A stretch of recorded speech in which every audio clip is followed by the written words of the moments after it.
ایک دفعہ ایک علاقے کے امیر ترین شخص نے سوچا کہ اپنے بیٹے کو شہر سے باہر لے جاؤں اور اسے دکھاؤں کہ دیہات کے لوگ کتنے فقیر اور غربت کی زندگی گزارتے ہیں۔ چنانچہ اس نے پروگرام بنا لیا اور مقررہ دن اپنے بیٹے کو لے کر شہر سے باہر دیہات میں چلا گیا اور دیہات کے سب سے غریب شخص کا مہمان بنا۔ وہ لوگ 2 دن تک وہاں رہے اور واپس آ گئے۔ واپس آنے کے بعد باپ نے بیٹے سے پوچھا، تم نے دیہات کی زندگی کو کیسا پایا؟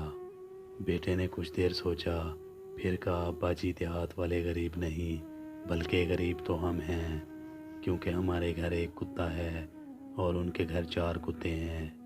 ہمارے گھر بلب روشنی کرتے ہیں جبکہ ان کے گھر چاند اور تارے روشنی کا سبب ہیں۔